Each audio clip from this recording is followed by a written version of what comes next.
Hello दोस्तों, कैसे हैं आप लोग? ठीक हैं? अच्छा जी, इस वीडियो के अंदर हम डिस्कस करेंगे प्राइमरी एंड सेकेंडरी एविडेंस। इससे जो पहले हमारी वीडियो थी ना, उसके अंदर मैंने आपको एविडेंस के बारे में बताया था और उसकी जितनी भी टाइप्स हैं वो सारी मैंने आपको डिटेल में बताई थी। लेकिन इस वीडियो में हम सिर्फ प्राइमरी और सेकेंडरी एविडेंस को ही डिस्कस करेंगे, क्योंकि ये बहुत ही अहम टॉपिक है और कई बार एग्जाम में आ चुका है। तो सबसे पहले अगर हम इंट्रोडक्शन की बात करें तो देखें, हमारा जो लीगल सिस्टम है ना, ये हमारा जो अदालती निज़ाम है, ये एविडेंस के ऊपर डिपेंड करता है, यानी सबूत के ऊपर। अगर सबूत आप प्रोवाइड नहीं करेंगे तो आपका केस फारिग हो जाएगा, ठीक है? आपको इंसाफ नहीं मिलेगा। अगर आप अपना हक हासिल करना चाहते हैं, आप चाहते हैं कि आप केस जीतें, तो फिर आपको एविडेंस प्रोवाइड करने पड़ते हैं, ठीक है ना? तो इस हवाले से कानून शहादत ऑर्डर जो है ना, वो हमें एविडेंस के बारे में बताता है कि एविडेंस किस किस्म के होते हैं, किस तरह पेश किए जाते हैं और कौन-कौन सी इनकी टाइप्स हैं। जो लास्ट वीडियो थी उसके अंदर मैंने ओवरऑल आपको एविडेंस के बारे में बताया था, लेकिन इसमें हम सिर्फ प्राइमरी और सेकेंडरी एविडेंस को ही डिस्कस करेंगे। इसके हवाले से हमारे पास जो आर्टिकल्स हैं, वो आर्टिकल 72 से लेकर 77 जो है ना, कानून शहादत ऑर्डर, ये सारे आर्टिकल्स डील करते हैं प्राइमरी और सेकेंडरी एविडेंस को। तो सबसे पहले तो हम ये एविडेंस को पहले ओवरऑल दोबारा यानी डिफाइन करते हैं, क्योंकि प्राइमरी और सेकेंडरी को से पहले हमें एविडेंस का पता होना चाहिए। देखें, जो आर्टिकल 21C है ना, कानून शहादत ऑर्डर 1984, उसमें लिखा हुआ है कि all statement which court permit or requires to do made before it by witnesses in relation to matter of facts under inquiry, such statements are called oral evidence। वो ये कहता है कि जितने भी स्टेटमेंट होती हैं, कोई बयान होता है, बयानात होते हैं, जो अदालत इजाज़त देती है कि मेरे सामने वो आप पेश करें, और जब वो कोई विटनेस, जब कोई गवाह वो बयान अदालत में देता है अदालत की मर्ज़ी से, और ख़ुसूसन किसी केस के फैक्ट्स के मुतल्लिक, यानी कोई मुकदमा है, कोई इशू है, कोई डिस्प्यूट है, उसके फैक्ट्स के मुतल्लिक जब कोई विटनेस यानी गवाह कोई स्टेटमेंट देता है अदालत के अंदर, तो हम उसको बोलते हैं ओरल एविडेंस, ठीक है? और इसी तरीके से all documents produce for the inspection of court, such documents are called documentary evidence. इसी तरीके से ऐसे कोई भी डॉक्यूमेंट्स जो अदालत के सामने रखे जाते हैं ताकि अदालत उनको देखे, उनके ऊपर नज़र दौड़ाए, उनको ऑब्ज़र्व करे, उनको देखे, हम उनको बोलते हैं डॉक्यूमेंट्री एविडेंस। एविडेंस की जो डेफिनेशन है ना, उसमें एक्चुअली कानून शहादत ऑर्डर में सिर्फ ओरल और डॉक्यूमेंट्री एविडेंस के बारे में ही बात की है कि जब आप कोई बयान देते हैं अदालत में, और जब आप एक गवाह होते हैं और जज के सामने कोई गवाह बयान देते हैं, और वो भी किसी केस के फैक्ट्स के मुतालिक, तो हम उसको बोलते हैं ओरल एविडेंस। लेकिन जब आप कोई डॉक्यूमेंट इस तरह का कोई पेश करते हैं अदालत के सामने, और अदालत को देखते हैं कि अदालत मेहरबानी करके इस डॉक्यूमेंट को ज़रा देखें, तो और वो डॉक्यूमेंट जो केस से रिलेटेड हो, केस के फैक्ट्स के बारे में वो हमें डॉक्यूमेंट बताए, तो हम उसको कहते हैं डॉक्यूमेंट्री एविडेंस। तो उसके बाद अब ओरल जो एविडेंस है वो इंशाल्लाह नेक्स्ट वीडियो में हम इसको डिस्कस करेंगे। लेकिन इस वीडियो में क्योंकि हमने प्राइमरी और सेकेंडरी को देखना है, तो प्राइमरी और सेकेंडरी जो एविडेंस है ना दोस्तों, उसका ताल्लुक इस डॉक्यूमेंट्री एविडेंस से है। इसीलिए हमें ये पहले डॉक्यूमेंट्री एविडेंस को समझना पड़ेगा। अब देखते हैं जी, डॉक्यूमेंट्री एविडेंस कौन सा है? ऐसा कोई भी डॉक्यूमेंट्स जो इलेक्ट्रॉनिक रिकॉर्ड हो, वो आप अदालत के सामने पेश करें और अदालत उसको ऑब्जर्व करे, देखे, समझे, पढ़े, उसको हम बोलते हैं डॉक्यूमेंट्री एविडेंस। लेकिन यहाँ पे ये जो लफ्ज़ डॉक्यूमेंट है ना, इसकी हमें डेफिनेशन बताई गई है। डॉक्यूमेंट से मुराद वो चीज़ नहीं है जो आप समझ रहे हैं कि सिंपल कोई कागज़ का टुकड़ा, नहीं नहीं। डॉक्यूमेंट्स की यहाँ जो डेफिनेशन है वो बहुत कमाल की है, उसका स्कोप बहुत वाइडर है। वो ये कहता है कि एनी मैटर, कोई भी ऐसी चीज़, एक्सप्रेस्ड और डिस्क्राइब्ड अपॉन एनी सबस्टेंस, यानी कोई भी चीज़, किसी भी चीज़ के ऊपर जब आप उसको एक्सप्रेस करते हैं या डिस्क्राइब करते हैं किसी भी चीज़ को by means of letter, figures और मार्क, जब आप किसी चीज़ के ऊपर कोई भी मामला जो है ना उसको एक्सप्रेस करते हैं, चाहे वो लेटर की शक्ल में, चाहे वो फिगर्स यानी नंबर्स की सूरत में, या कोई मार्क्स की सूरत में, यानी कि कोई मार्किंग की है, कोई पेंटिंग की है, कोई मतलब इस तरह की कोई शक्ल बनाई है, कोई कार्टून बनाया, व्हाटएवर जो भी है, और वो आप इसलिए बना रहे हैं ताकि वो जनाब एक रिकॉर्ड के तौर पे पेश हो, तो हम उसको बोलते हैं डॉक्यूमेंट। यानी डॉक्यूमेंट का मतलब सिर्फ कागज़ नहीं है, डॉक्यूमेंट का मतलब हर वो चीज़, चाहे वो पत्थर भी हो सकता है, चाहे वो चमड़ा भी हो सकता है, चाहे वो कोई पत्ता भी हो सकता है जिसके ऊपर कोई चीज़ लिखी जाती है, कोई मैटर लिखा जाता है, रिकॉर्ड रखने के लिए हम उसको बोलते हैं डॉक्यूमेंट। अब मिसाल के तौर पर राइटिंग यानी लिखना, ये भी डॉक्यूमेंट है। ये जो अल्फाज हम प्रिंट करते हैं, प्रिंटिंग करते हैं या लिथोग्राफी करते हैं या फोटोग्राफी करते हैं, ये सारी चीज़ भी क्या है, ये भी डॉक्यूमेंट की कैटेगरी में आते हैं।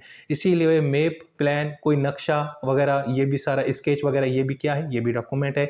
कोई मेटल प्लेट के ऊपर इंस्क्रिप्शन हो या स्टोन के ऊपर आपने कोई चीज़ लिखी है या समझे ना, तो वो भी आपकी डॉक्यूमेंट की कैटेगरी में आता है। इसी तरीके से कोई कैरिकेचर है, कोई आपने कोई नक्श बनाई है, कोई मूर्ति बनाई है, व्हाटएवर, कोई भी इस तरह की चीज़ है, वो सारी की सारी इस डॉक्यूमेंट की कैटेगरी में आता है। सो ये तो हो गया डॉक्यूमेंट्री एविडेंस। अब आपको इससे पता होगा कि यार डॉक्यूमेंट्री एविडेंस सिर्फ कागज़ नहीं है, इसमें भाईजान, इसमें पत्थर वाली चीज़ें भी आ गई, प्रिंटिंग वाली भी चीज़ें आ गई, कोई नक्शा भी इसमें आ जाता है, कोई स्केच भी इसके अंदर आ सकता है, कोई कैरिकेचर भी आ सकता है, बहुत सारी चीज़ें आ सकती हैं।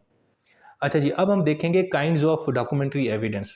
देखें, जो डॉक्यूमेंट्री एविडेंस है ना, अब वो डॉक्यूमेंट्री जो एविडेंस है, मैं मिसाल देता हूँ, कोई कोई कॉन्ट्रैक्ट है। अब वो कॉन्ट्रैक्ट जो है ना, वो एक एविडेंस है आपके लिए, आप अदालत में उसको पेश करना चाहते हैं।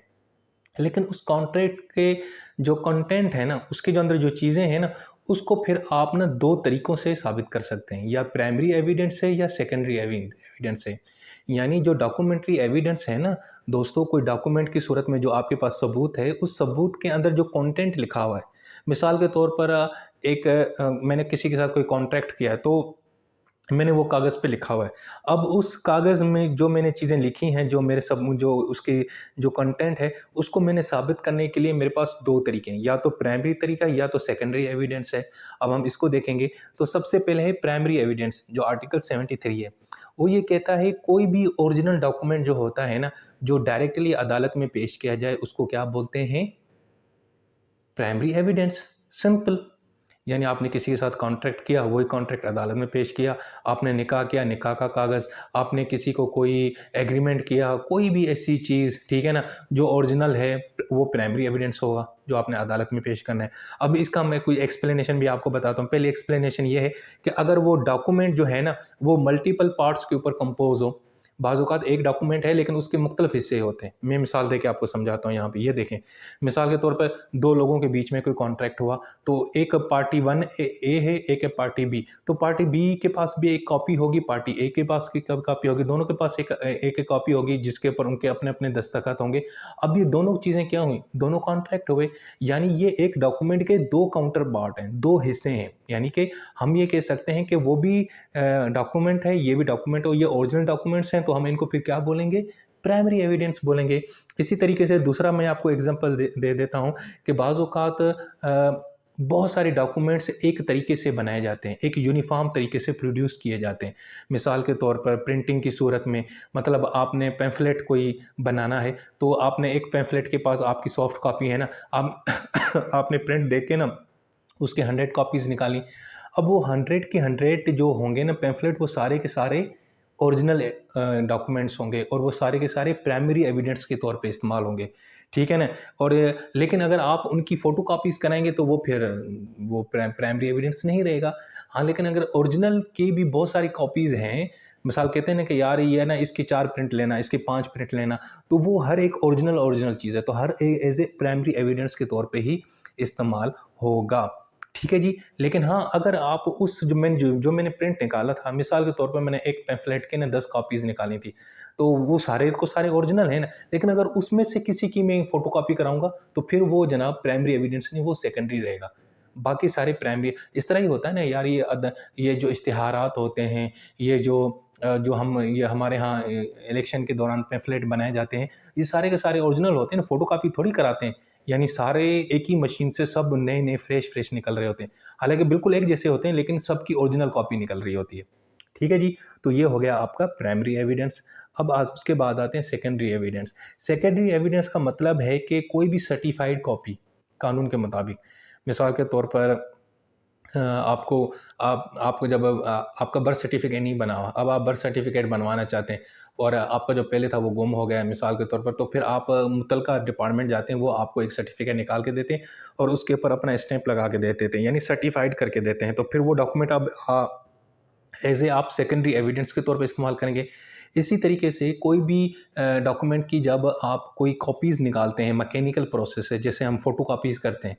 फ़ोटो कॉपी क्या होती है? वो ओरिजिनल तो नहीं होता ना, वो एक ओरिजिनल डॉक्यूमेंट की मुख्तलिफ कॉपीज़ होती हैं। जब हम यहाँ पे फ़ोटो कॉपीज़ वालों के पास जाते हैं, अपनी डिग्री होती है, उसके हम कोई 10-12 कॉपीज़ बनवा लेते हैं। अब वो क्या है कि वो एक ओरिजिनल डॉक्यूमेंट की 10 डुप्लिकेट कॉपीज़ बन जाती हैं, लेकिन वो ओरिजिनल नहीं होती, वो फ़ोटो कॉपी होती हैं। तो वो उसको हम क्या बोलेंगे? Secondary evidence.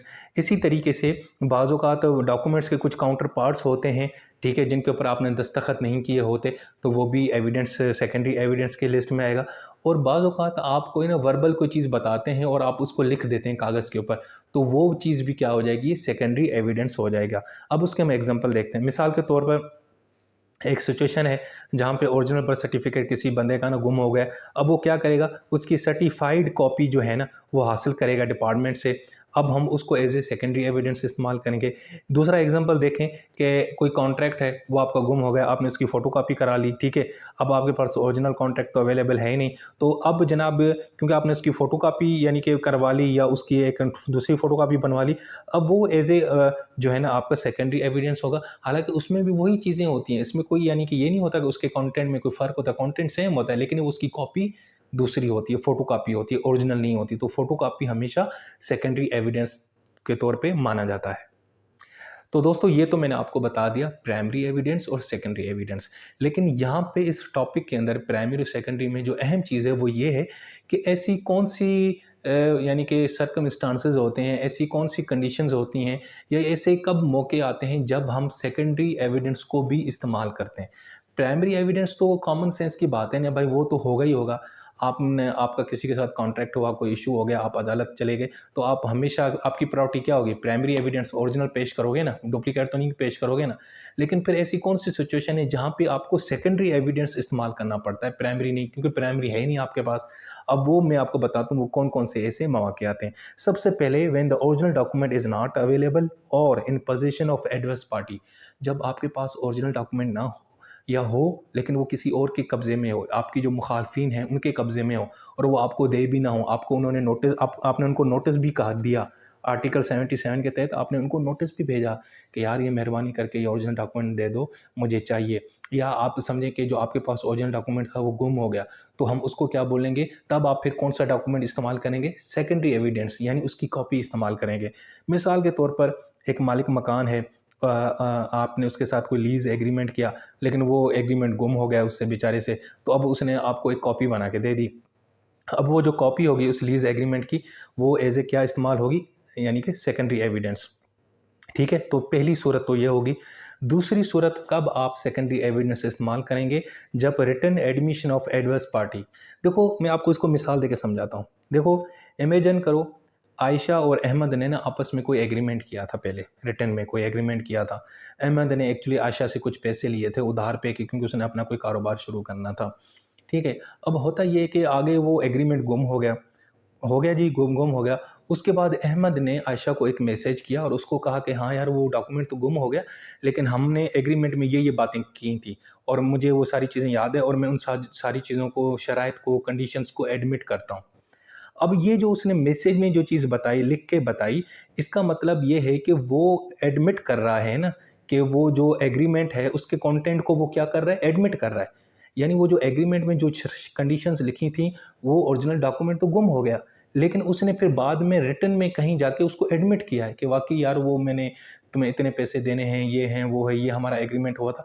अब वो जो मैसेज होगा या वो जो ईमेल होगी या वो जो व्हाट्सएप मैसेज होगा, वो अब एज़ ए सेकेंडरी एविडेंस के तौर पे इस्तेमाल होगा। यानी वो हमारे लिए एक एविडेंस बन जाएगा।